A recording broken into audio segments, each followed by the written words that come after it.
folks, welcome you all to yet another podcast of mine. It has been quite the while, hasn't it, eh? We've not done one for about 4 weeks. And the main reason for that is because I have been focusing on the Let's Play material that I've been putting up for you guys, so I hope that's been appreciated. And there hasn't been a huge amount of gaming news or nothing that's kind of been spurring me on to do one of these anyway, so I thought, well, I'll just leave it. The last one that I did was the PlayStation event one, which had some really good stuff in it. So I thought, well, I'll leave that one as the last one I've done, and I'll wait until a bit of news builds up. However, that said, I had been tempted just to do a bit of an update on the channel. I've been chatting to you guys quite a lot with the comments you've been leaving on the Diablo 2 playthrough, which we'll chat about in a minute. And so I there was in my head that maybe I should do something just to say hello to you all and just have a chit chat about what's been going on with the channel and what I'm planning to do on the channel, that sort of thing. But as far as that, I mean, I would normally have done that as kind of a general vlog in the past, but I have kind of grown to love this little podcast setup that I've got. So I haven't done a sort of vlog one for a while that I normally do downstairs with a slightly different backdrop behind me, but it's kind of the same thing, people. So there's nothing fantastical going on in the world of gaming. I've jotted down a few things that I've kind of picked up on the news over the last number of weeks that I thought we'd just have a quick chat about. But first off, I thought, well, I don't need to be honest, at this stage I don't even know what the the title of the thumbnail or anything is going to be. I don't think there's anything that magical that I need to throw up there, so I'll just put some general comments on it. I think just keep it nice and general, I think is the word I'm looking for. So, what's been going on, people? What's been going on with me? Well, as you'll see, after this sort of massive hiatus I took from doing Let's Plays, I have kind of got back into the swing of it with Diablo 2, which, to be honest, I didn't expect to kind of grab me as much as it has done. I got totally addicted to it. I think part of that is because it got a huge reaction, well, in my little world, a huge reaction on the channel. The first video's, I think, somewhere near 3,000 views, which in my little world is a lot for a video. So clearly, a lot of people hadn't done a full playthrough of it. I think quite a lot of people had done sort of a showing off of the beta or early access stuff, but no one had actually sat and done a playthrough. That I think that's what the feedback I've been getting from people anyway.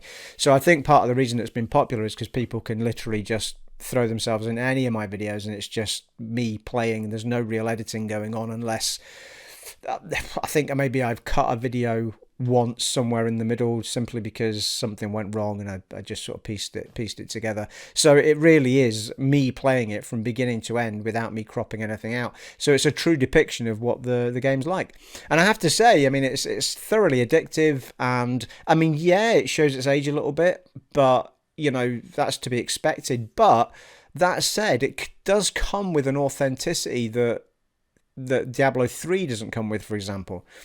And by that I mean there's a little bit more realism in the way that the characters move, in the way that, I mean, I'm talking I'm playing as the Amazonian, which is it's a javelin for a melee kind of thing, javelins and spears.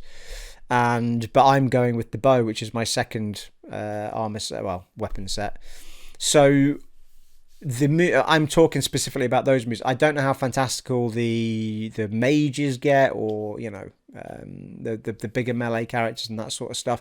So, but I feel like it'll be similar to the Amazonian. I mean, what I'm getting at is when you play 3, which is great, by the way, and I actually love it for the fact that maybe it's not quite as real. It doesn't have that realism that this one has because it makes it different, but it does have that authenticity of realism in the way that the bows fire, the way that it's not like, I mean, I certainly haven't found anything yet, but it's not like, you rain arrows from the sky thousands at a time. It's more, I can fire 4 arrows, I can fire 5 arrows at a time, and they literally go out in a line, or an angle. But so it's all kind of, even though you get uber moves, or I can fire a fire bow, a cold bow, a lightning, arrow, sorry. So I can fire arrows with things on them, that sort of stuff. So it does come with a sense of sort of that authenticity with it. Whereas with Diablo 3, it felt a bit more fantastical with the moves that you had, a bit more magical, if you like. So that And the world in itself it feels really real, and I think maybe the art style of Diablo 3 obviously was different as well, and that kind of lends itself to being a bit more fantastical. This has a more real aesthetic to it than Diablo 3 does. I think Diablo 3 kind of went a little bit more cartoony with its approach. I mean, cartoony is probably the wrong word, but you get what I mean. The art style was completely different. I think a lot of people did moan about that when Diablo 3 came out. That said, I love Diablo 3. I think it's a great game. Both games have their merit in different ways. And there is painful things in Diablo 2. I mean, there are things that can become frustrating, sort of, when you're working through areas and you're like, oh my God, like, I mean, they are. I understand that the areas in themselves are a puzzle and are something you have to work out. And generally speaking, most big areas don't have that many things to dive into. You might have one or two or three different sort of vaults or sewers or whatever underground things to go into. And, every time I step into one, it's like, ooh, what am I going to find in here? It doesn't point you in a direction at all. So if you highlight a quest or whatever, you can't, it's not going to tell you where to go. It's like, it doesn't even tell you where the entrance to the area is. I mean, one of the videos, it took me about 10 minutes to find how I get out into the area I was met. So I landed in the city. It was like, how do I get out of here? So you really have to go and investigate. But it is incredibly good fun. It's incredibly addictive. When you get a good drop, you're super excited for it. Like most, like most of these games that I've played, it tends to be that the drops very rarely give you something after the initial, oh great, a magic item, oh great, after the initial kind of that sort of stuff. Once you figure out how to make your own stuff, or once you realise that the yellows and the greens are the best drops, and they do start dropping eventually, and it's really exciting when they do. But in the main part, I mean, I found that I had drops for all the other types rather than mine. And that seems to be the way with these games. You seem to get everything dropped for every other possible character that you've not got. And then every now and then it will drop one for you. And, I mean, I might be being a bit unfair to that. I mean, it might be that every character class gets a drop, or a drop at a certain time. It just feels like it's a long time for mine coming, because it's maybe dropped 5 yellows over a space of time, but they've all been for different classes. But it does feel like, just in general, an awful lot of the stuff that falls isn't for my character. But I mean, I might be being unfair to it. It might just feel like it's a bit weighted in the other direction rather than me, because there are 4 or 5 of the classes and it drops for everybody. I have toward this where I'm getting now. I mean, I've recorded up to episode 20. Oh, no, I'm forgetting now. I haven't actually uploaded them all yet. I've still got 3, I think, that I haven't uploaded. So you are covered until, this is Saturday we're on at the minute. It's Flagons Up Saturday, and I'm recording. The reason I'm not having a beer, by the way, is because I'm having a 7-Up, is because it is still early afternoons. Well, later afternoons now, just after 3. The Scotland game is on later, people. Come on, you Scots! Come on now. We've got to beat our bogey team, which is Israel, at home at Hampden. Come on now. And if we beat them, we're in a prime position. It's in our own hands to beat. Who have we got? We've got 2 not very good teams, and then Denmark. And hopefully by the time we get to Denmark at the very end of all of that, we won't have to beat Denmark or draw with them to get second in the group. And then we've got a playoff spot. So it all rests on tonight. If we don't get a result tonight, then it's probably all done for. So, but we did the hard work in Czech Republic when we got to the away win in the last was that September time? I think it was. So yeah, anyway, so I'm going to have a little tipple later on, people, while I'm watching the game. And then either I'll be a happy drunk or I'll be a miserable drunk one way or the other. Cheers, anyway. So it is in fact Flagons Up Saturday. Anyway, where did I get to there? Yes, we're up to episode 20. In fact, I'll tell you. I think you guys just got episode 21 today. And I've recorded all the way up to episode 26. So there's another 5. So you'll get 2 tomorrow. And then there's 3. 2. There's 2 that I've not uploaded. 21, 22, 23, 4, 5. No, 3 I haven't uploaded. Yeah, so you'll get 22 and 23 tomorrow. No, in fact, that's not true. I think I've got 4 to upload, I think, because you'll get 22 tomorrow morning, and then you're going to get another Dead Space 2, which we'll talk about in a minute as well. So I've been on with the recording, and I'm planning to do plenty more Diablo. I'm hoping to see it through, to be fair. And then I started the Dead Space 2 playthrough, mainly because I thought, well, I was itching to play it anyway. I wanted something to sort of bounce around with Diablo. So when in fact, it was last Thursday night, I think I started it, and then Friday night I continued it. So I've got 4 parts of Dead Space 2 recorded, all 2 hours apiece. Well, they're about an hour and 45 minutes or an hour and 50 minutes apiece. And so I'm trying to do with this what I did with Dead Space 1, or Dead Space as it's simply called, and just try and do them in 2 hour slots, so it's very contained and, a Let's Play that doesn't go over a huge period of time. So yeah, so I've started posting those up. I was going to wait until I'd recorded them all, but then I thought it'd be nice just to throw something up that isn't Diablo 2 for those people that aren't interested in Diablo 2. So I did that, and a lot of you had asked for it after I'd done the first Dead Space Let's Play. A lot of you were asking me even during that, when I was still recording it, can I go on and do the second one? So I was aware of it, and I was buzzing to play Dead Space 2, and I'm thoroughly enjoying it, and I'm rocking it as well. I'm playing it on Zealot, which is the hardest mode, and there is a hard mode above it, but I think that's the 3 saves only, and the 3 saves only isn't Zealot. It's it's not quite as harsh as Zealot, just comes down a little bit. So the 3 saves only, which I probably wouldn't do on camera because that'd be quite painful. But yeah, for Zealot, I mean, the drops are very, very light, and I've done really well. My kinesis has been on fire, people, absolute fire. So I'm thoroughly enjoying that. So yeah, so that's probably about 7.5 hours in. If it's 2 hours an episode, it'd be 8, but I think it's just shy of it. So I think we're about 7.5, maybe just over 7.5 hours into it, which is about halfway, maybe. I think it's probably about a 14-hour game, Dead Space 2, thereabouts. But thoroughly enjoying both the Let's Plays I'm doing at the minute with Diablo 2 and Dead Space 2. And I'm trying to think if there's anything else I wanted to sort of just... Yeah, well, the big thing with Diablo 2, I nearly rage quit it. And anyone that's watched part 20 will know that I almost didn't come back to the game because... And I guess this will help anyone that's not played Diablo 2 before and may get what I'm getting at here. So what was happening was, whenever I died... whenever you die, anyone dies, your body is left where you died, and you respawn in the town, right? Now, one way of getting around this is if you think you're walking into, walking in anywhere. If you walk in anywhere, you can just put a return to town portal, open it. You only get to use it once, of course, there and back again. So the get out of jail free is, if you think you're walking into somewhere tricky, walk in, fire up a return to town portal, and then if you die, you can teleport straight back to where you are. Now, be careful, because when you die, you lose everything you're wearing.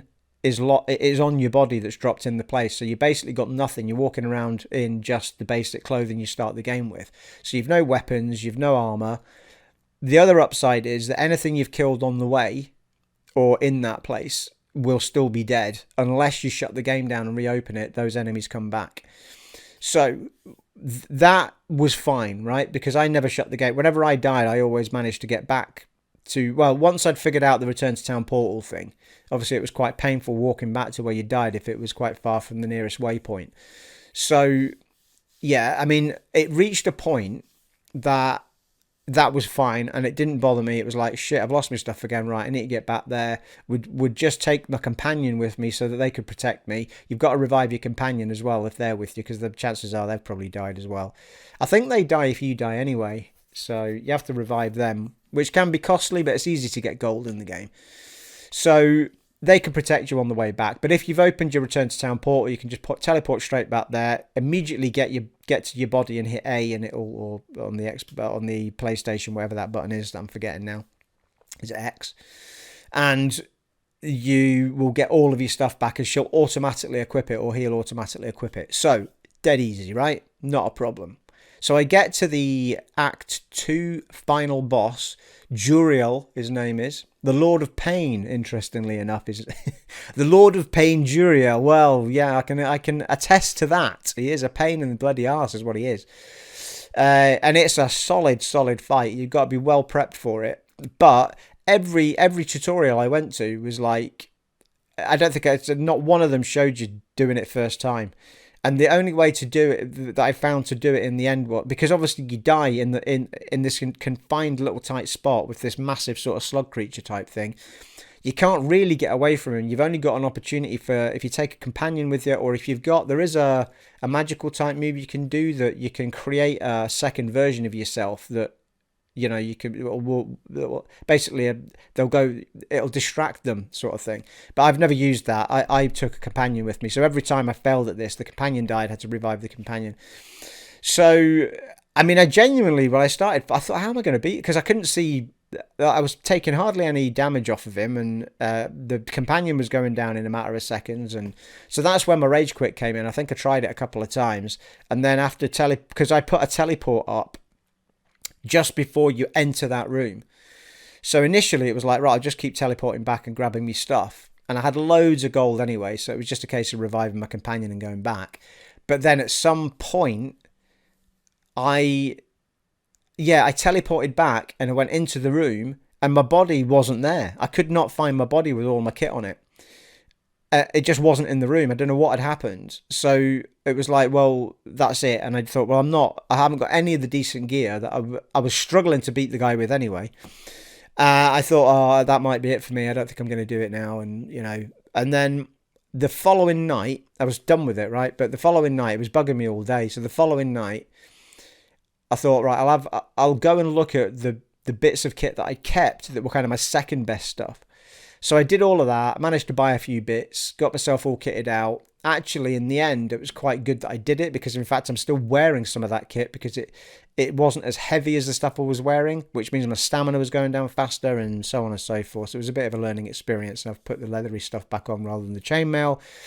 And when I went back to fight Juriel with that stuff on, I'd kind of, watched a couple of tutorials on it, and basically it was saying, keep running away, turning around, fine, but try and get as much done as you can while the companion's in the room.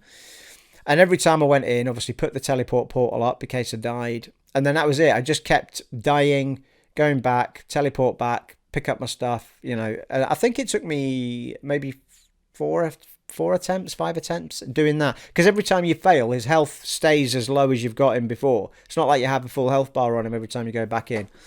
So it's just painful, and it isn't, for me, that isn't a good boss fight for me. You shouldn't have to return to a boss like that. I couldn't see any physical way of defeating that guy first time. There was just no way in hell's green earth that I could have taken the sort of damage he was dishing out.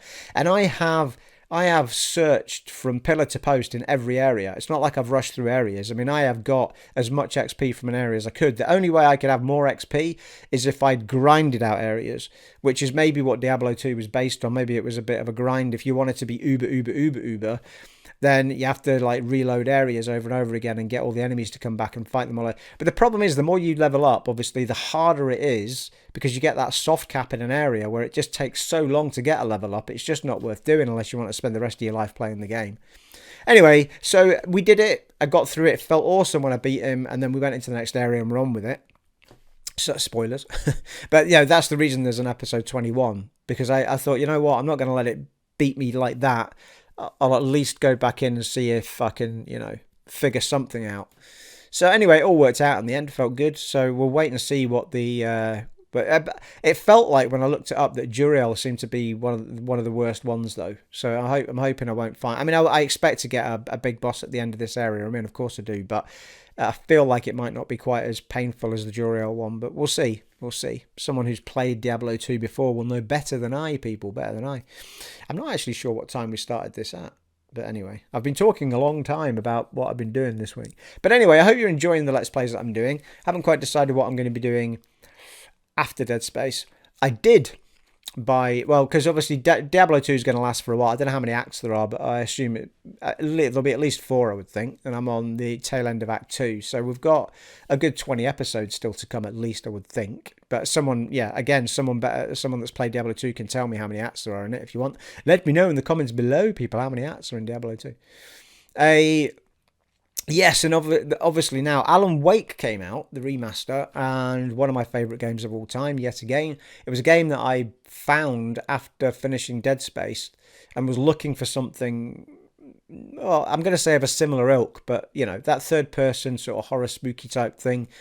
I mean, it's supposed to be more of a suspense game, but it is a bit, pretty much a horror Alan Wake, but it is that is more described as a suspense thing. But it is like that. It is scary to play, and I was So for £24.99 in this country, nice and cheap.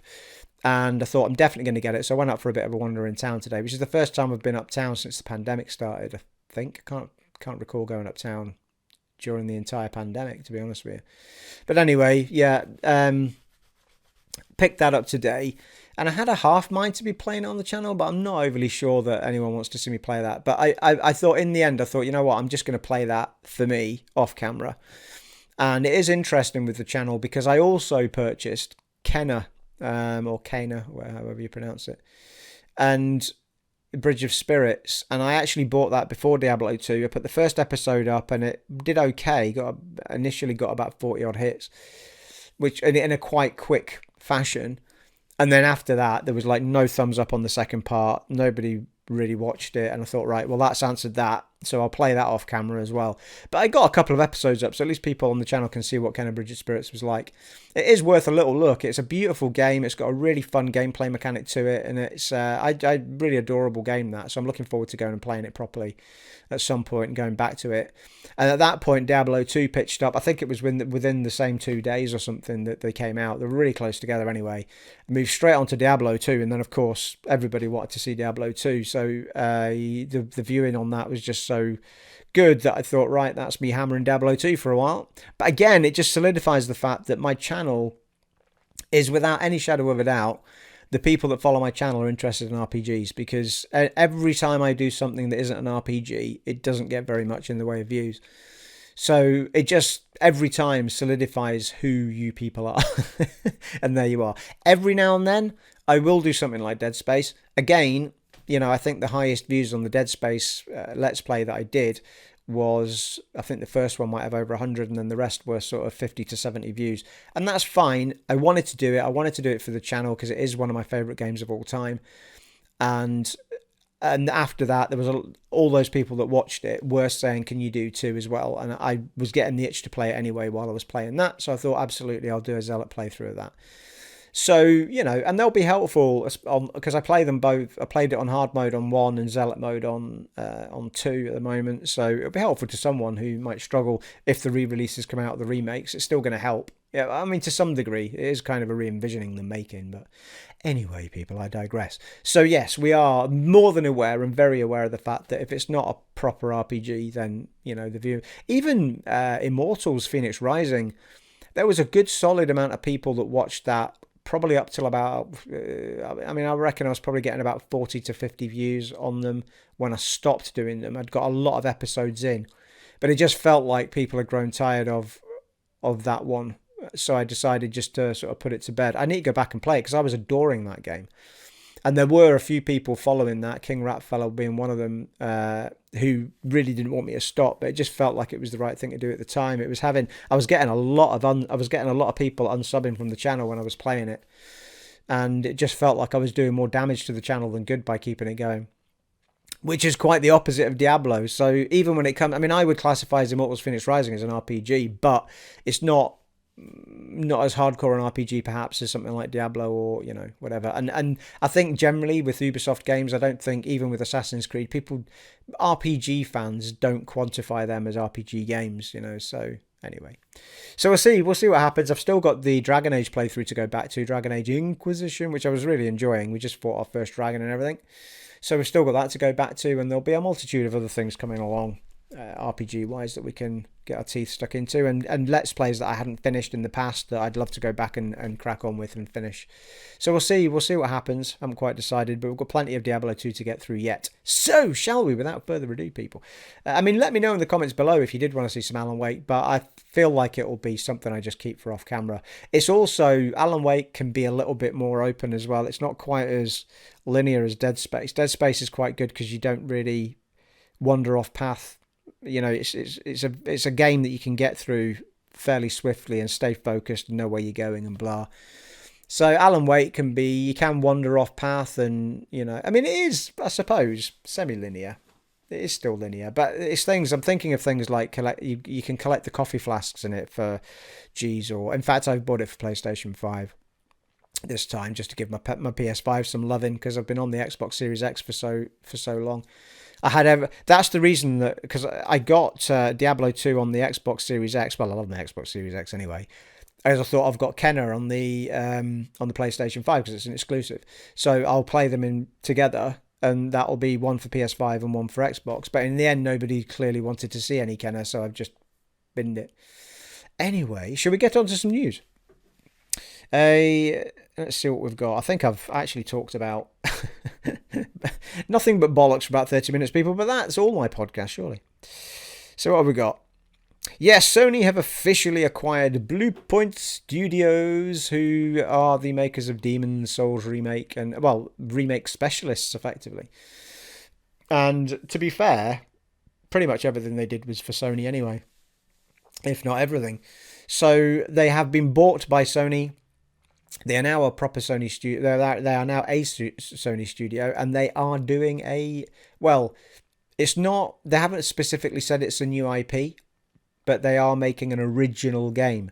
And rumour has it, the rumour mill is a rife, people, with the people saying that it is Bloodborne 2 that they are making, which would make some form of sense because it makes sense to me because it is a title, an IP that is owned by Sony, not by From Software, even though From Software made the first one. But what they have got there is, for a studio that has been reliant on making remakes and remaster type stuff, they're not making a like-for-like remake, but they will, I assume, have access to, well, they've got the lore. I'm going to assume they'll have access to the templates of all the, all the artworks, all the design, all the, maybe even the engine. I don't know. They might make a new engine, though. They certainly have their own engine. They did their own engine for Demon's Souls. So I think it brings with it a whole bunch of stuff they don't need to think about because a lot of the lore's there, even though they'll probably add more creatures and more things maybe that are different and have their own ideas thrown in. But it also comes with a little bit of a warning sign flashing all over it because Bloodborne is so beloved. From Software is so beloved. The guy that made that game and created it is beloved. Same with, but it's a different animal when you're just remaking a game because you can't really go wrong with story, lore, that sort of thing because it's already there. You're just building a new surface to the top of it. But when it comes to creating a whole new story, even like one of the big things with Blood Souls or whatever as they call it, Soulsborne, games is the level design. The level design is genius in itself, especially the very first Dark Souls. The very first Dark Souls is just ingenious with its level design. And the way it all interconnects and everything, and it was the same. Bloodborne was the same, the way that all interconnected. You can go for miles and miles and miles. I think you've gone really far, and then you turn around, open a gate, and you're at the beginning. It always makes me laugh, that. I don't know, it's the simple things. So anyway, I'm super excited for them. If it is Bloodborne 2, then I wish them all the best luck in the world. I think it's probably a really good fit. It's just they're going to have to make sure they get it right from a lore, new creatures, level design perspective because they won't have a template for that. They will have all of the stuff from the original game. They'll have, they'll know what kind of world it is they're creating, but obviously they'll have to build everything from scratch. So, yeah, it'd be interesting to see what they do. For me, I feel like I would prefer them to do a new IP, but it depends what ideas were on the table. And it could be that PlayStation were ready for a Bloodborne 2 and couldn't get From Software to do it and maybe have been ready for a long time. And as part of the purchase deal of buying the studio, maybe part of that agreement was, right, we'll take you on. We want you to make your own titles, but we want you to make a new title, but we want it to be Bloodborne 2. And then after you've done Bloodborne 2, we'll talk about, whether you want to do a new IP and what that IP might be. And that would be a good way to break them in for a company that's not done a new IP before. So I think it's an ingenious idea. Very, very good.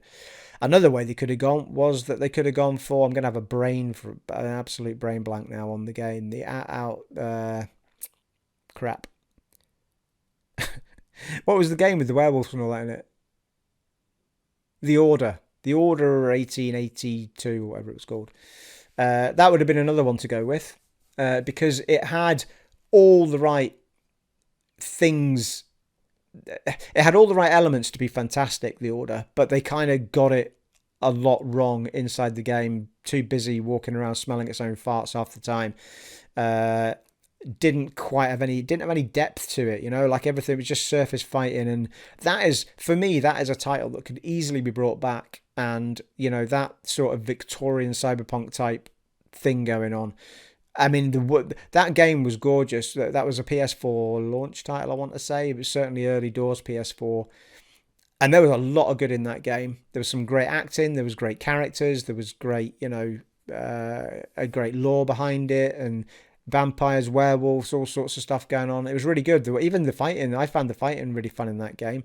I mean, yeah, it was a third person over the shoulder shooter type thing, but it was really good fun. But it could have had a lot more depth to it, and I feel like that's another franchise that they could have gone Bluepoint for. But I think, given that they've already worked on the remakes or the remake of Demon's Souls, it made absolute sense for them to give them another RPG style game in Bloodborne 2. If that's what they've done, people, it's just a rumour, as all these things are. Right, what was next? Anyway, good to see them join Sony.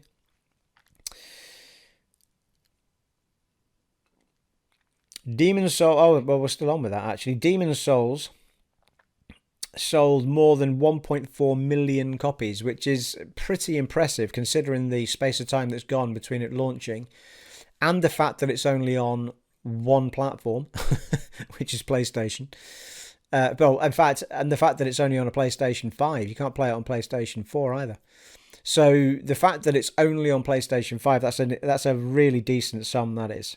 I mean, you can pretty much guarantee that anyone that's a grown-up that bought a PlayStation 5 and could get their hands on one has gone for Demon's Souls.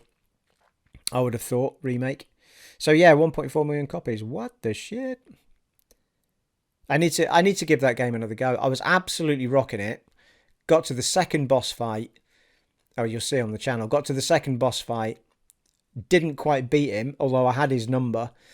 And I didn't mind fighting. The boss fight wasn't what pissed me off. What pissed me off was getting back to him. Like, it was just, the run back was so ridiculous, I just couldn't be bothered with it. I was like, I'm not doing that every time I fail fighting that guy. I cannot be arsed with it. So it's just it was the amount of enemies that shoved between you and him. It was just, I mean, everyone tells me that Demon's Souls is actually the worst game for runbacks anyway.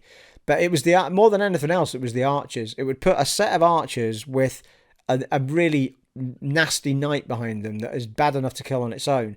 But before you even got to the knights, to get through the door to get back to the bad guy, and you've got to run across and there's another way to go where you can take on some dogs. And I was like, no, fuck that shit. I can't be bothered with it. But I was playing it on camera. Maybe I'll be better off doing it off camera and just taking my time with it. But anyway, I think in the end I started a Dark Souls 3 Let's Play, which was actually more popular anyway, which I keep meaning to get back to because a lot of you guys keep asking me if I'll get back to it. Epic Games Store getting achievements, people. Well, this is interesting because achievements have become a thing with game. You want your little reward, people, don't you, when you do stuff? And it's lovely to see achievements pop up. The Epic Games Store has got quite a number of titles getting an achievements. The achievement system is going live soon, and quite a number of the titles you can get on there will have. They won't all have them, but there'll be quite a number of titles on the Epic Games Store that will be getting achievements added to them, and as they go forward, a lot more will get them as well. So I think it's a great idea, and I still think it's something that Nintendo is missing. I think Nintendo are missing a trick by not having a trophy and reward system like that, because it's the last place I want to play a game. I like getting my trophies, I like having my little number or my little set of trophies, whether it's my achievement G's or whether it's my trophies on PlayStation. I like having that there. I like going back and looking what I might have done, not done. It gives you a reason to go back into a game if you've not, met one of the challenges that were in there. And it's great as well with a game you love to go and milk it and get that platinum or that 1,000 G's. I think you get a diamond or something now with the Xbox ones when you get your 1,000 G's. Is there like a special 1,000 G's diamond thing you get? I can't remember now. Someone can tell me in the comments below. The last game I 1,000 G'd was Dead Space 2 on the Xbox. The last plat I got was recent, wasn't it? It was Fallen Order, Jedi Fallen Order on the PlayStation 5. Hey, where are we? Yeah, so achievements, put them everywhere, people. Wherever people want a game, stick achievements. I'm not sure how that'll work. I mean, Steam could do with doing it, couldn't they? I mean, absolutely without a doubt. And they've got the Steam Deck coming out as well. If they want to drag some console gamers into their world, without any shadow of a doubt, you want to have some sort of trophy system, I would have thought. Resident Evil 7, people, is the first Resident Evil game to ship more than 10 million copies. That's pretty amazing, isn't it? 10 million copies.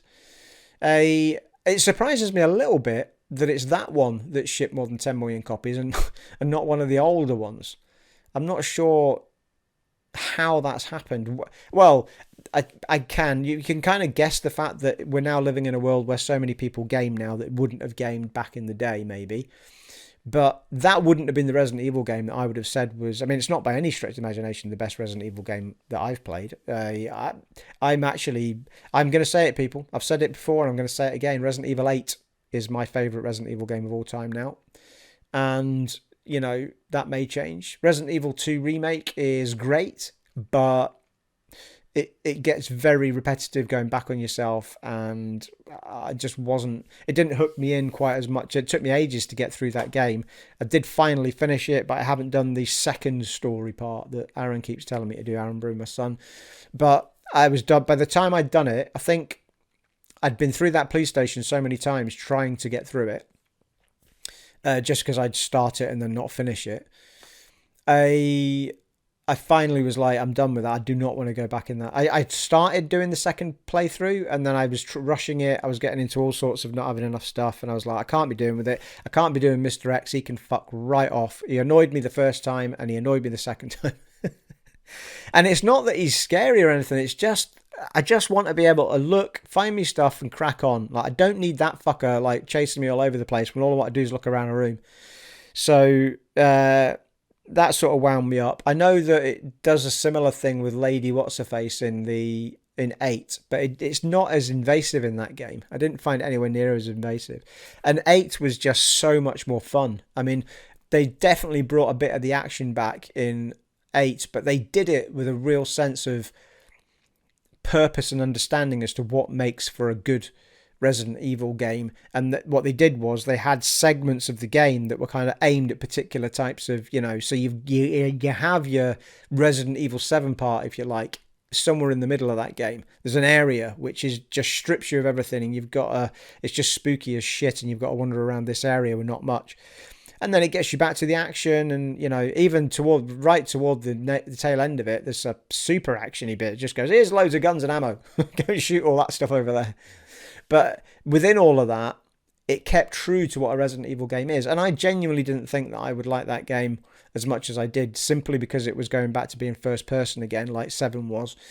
But I just love Resident Evil 8. I can't wait to play that game again at some point. I really can't. There is 4K Switch dev kits with developers, apparently. And, you know, this is Bloomberg have got a story up at the minute. And this has come from 11 different sources, right?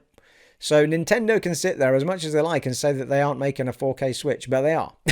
And they have, people, because it's in developer studios, rumour has it. So, yeah, I mean, it'd be highly unlikely that Bloomberg will still have their bloody story sitting up there either if it wasn't true. So I think Nintendo are being very clever about what they're saying and denying what's going on. But it does seem, in fact, that there is already a 4K Switch in with developers, and it's going to be coming at some point. That said, I can't see when that is going to be, because there's still a massive chip crisis, but we can't get chips. So, you know, PlayStation and Microsoft are both struggling still to get all the stock out, because people, I mean, it's building up to Christmas again now, and it's going to be another fight on to try and get your hands on a Series X and a PlayStation 5. So if they start making a Switch Pro, whatever they call it, a 4K version, where are the chips coming from? But that said, if you're going to start making the Switch Pro and not make the other ones, then it's 6.5 a dozen, I suppose. You can make that many of the old one, you can make that many of the new one. So I don't know. It'll be interesting to see. I can't see it's going to happen before Christmas. I mean, it'd be a very tight launch schedule, that. So, and they've only just released the OLED one. It'll be interesting to see if the 4K one's got the OLED screen on it as well when it comes out, or whether they do two versions. So anyway, it'll be interesting to see what happens. It is still rumour, but it is from 11 different sources, so it is looking highly likely that it's a true story. 4K switches, people. Dolby Vision is now available on the Xbox Series X and S, I think. And there's about 100 titles that have got access to it. I was watching Digital Foundry talk about it, and they were kind of a bit hit and miss with it. So they were saying it's something you can you can turn it on or off. But, they said it depends. Sometimes it feels better in HD10. Sometimes it feels better in Dolby Vision. So it's a bit of a hit and miss thing with it. So, but it's there and it's an extra feature. So, hat off to Xbox for bringing that feature to people who might want to do a bit of the Dolby Vision instead of the HDR10. I mean, to be honest, I don't use the HDR much. I've not quite figured out why, but my TV has HDR10 and it has 4K, right? But I've never been able to get a game to run in 4K with HDR on. It just keeps telling me my TV is not HDR supported. So I don't know whether I've got a TV that can do either 4K or HDR and not both at the same time, or whether there's just something amiss with my settings. So let me know in the comments below what you think, but I've never been able to get it working. That said, now I'm saying that though. I think my old TV did HDR, but it didn't do, well, this one did HDR, but it didn't do 4K. I think that's the way around. But when I did try HDR on the PlayStation 4 Pro, when I had the Pro, it always felt a bit too saturated in color. I always ended up just going back to whatever it was I was doing before, 1080p in that case. And then since I've had the 4K telly when I moved here, I've just stuck with 4K and it looks glorious. So I feel for me HDR is a little bit too saturated, but maybe it's grown a bit. Maybe it's got better since those days, or maybe it was just the way that this telly did it. But anyway, good to see Dolby Vision added. There is a 4K dashboard on the Series X now. I believe it is only in the early access-y thing at the moment, so people that are signed up for that will see it. But it'll be getting rolled out to the rest of us people soon enough. So it'll be nice to see that is in glorious 4K. And I don't know why it's something that's taken a while to put in place, but anyway, I'm sure they had their reasons. But yeah, the more 4K you go with it, the better. I realise that a lot of people still don't have 4K, but it is a really rich colour you get. It's just crispy clear, people, when you get the 4K going. I mean, 1080p is still glorious, so it still looks fantastic. So, I mean, as I say, half the time my TV will be upscaling it to 4K, I'm sure.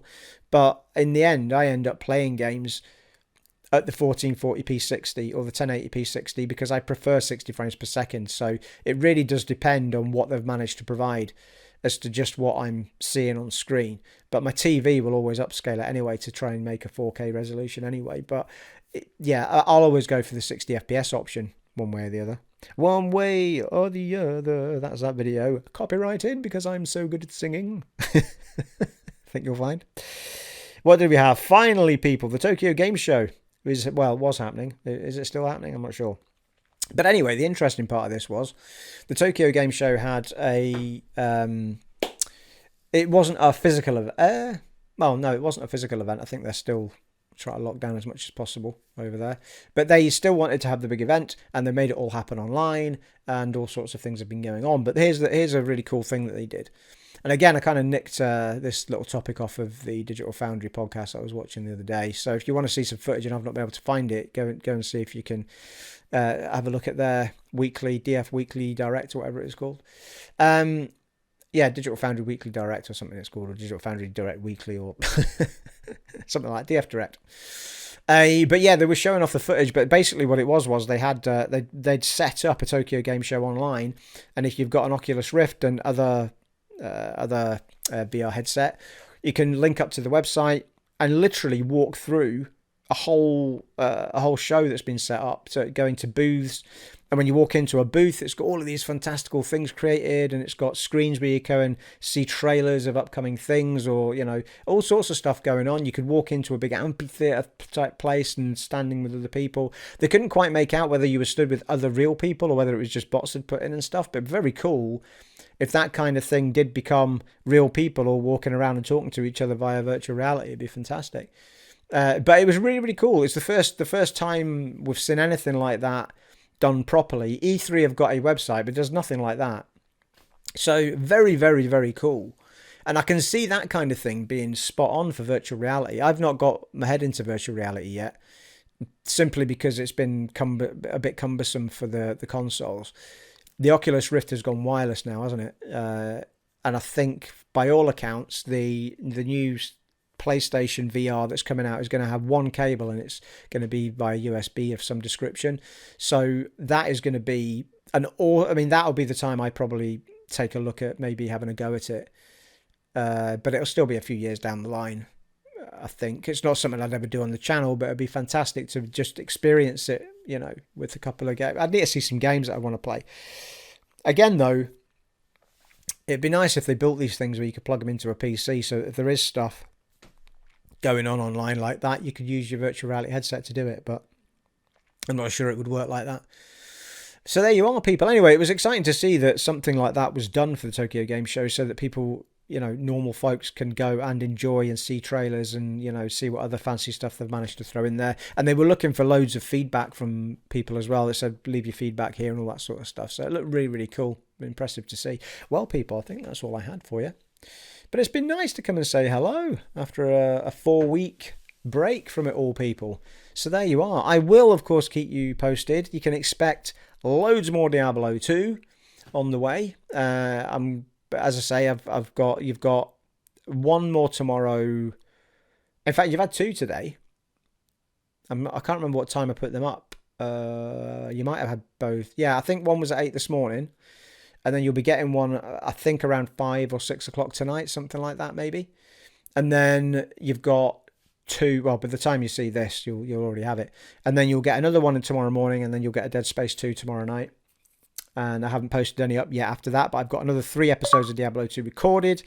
So I'll be posting those up between today and tomorrow. Or, in fact, I might post them up. Mondays and Tuesdays are awful for viewings. Like, people just don't view videos on Mondays and Tuesdays. So I'll wait and see how I'm feeling. I might not post one up for Monday, but anyway, I've got 3 episodes coming. Let me know in the comments below if you still want me to post them up daily. But it just seems that like Mondays and Tuesdays, people aren't bothered about watching stuff like that. But anyway, I do have 3 other videos ready to go up, so I'll be uploading them anyway over the next day or so. And I'll also be recording more Dead Space 2 and lots more Diablo 2 in the coming days. And I'm glad you guys are all enjoying it. Let me know in the comments below, people, about any of the things I've been talking about on this podcast today. It has been, yes it has, an honour and a privilege serving for you in this podcast of mine today, and I shall see you all in the next one, folks. Take it easy. Bye.